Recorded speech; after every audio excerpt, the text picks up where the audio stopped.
Episode 2. After that night, everything inside me changed. I no longer saw myself in the mirror. I only saw a tired woman, with red eyes and a broken heart. My body was weak, but my soul was weaker. Every time he touched me, I died a little more.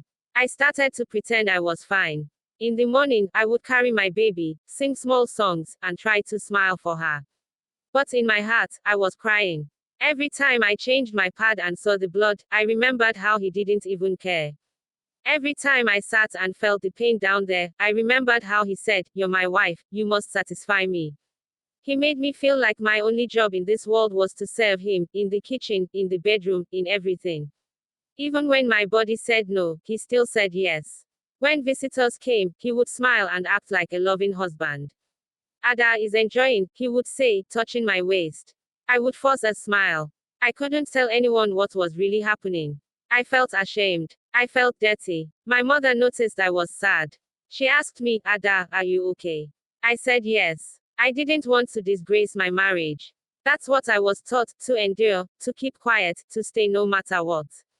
At night, I would breastfeed my baby with tears in my eyes. As soon as I lay down, I would hear his footsteps.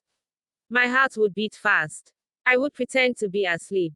But he didn't care. He would wake me, climb on top of me, and do what he wanted. He would cover my mouth if I tried to cry out. I started praying for him to travel. I started praying for peace. But no peace came. I became a shadow of myself. No joy, no rest, no love, just pain and fear. One day, I looked at my baby and whispered, "Will I survive this? Will I live long enough to see you grow?" Because deep inside, I was dying. I was no longer living, I was just breathing. Every night, my husband forced himself on me. Even when I was sick. Even when I was bleeding. Even when I begged him with tears. He would say, "You are my wife, I own you." Those words haunted me. My body started to fail me. The place where I had stitches reopened. I started feeling pain every time I walked. Sometimes, I would sit down and blood would soak my wrapper.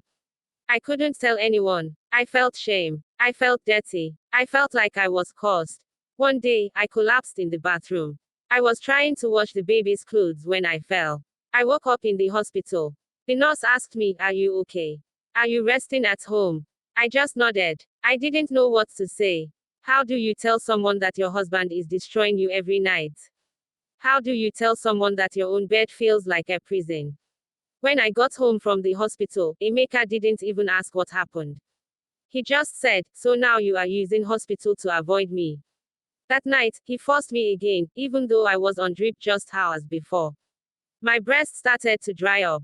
I couldn't feed my baby well. The nurse said it was stress. She said, "You need peace, or you will fall into depression." But I was already there. I would sit alone and stare at nothing for hours. Sometimes, I would carry my baby and just cry.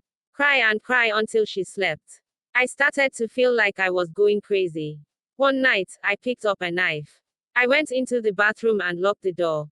I sat on the floor with the knife in my hand. I looked at my wrist. I looked at my belly.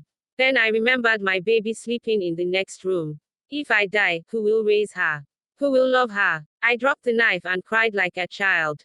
I was breaking, and nobody knew. Continue from episode 3. Thanks for watching, and please don't forget to subscribe to my YouTube channel, like and share.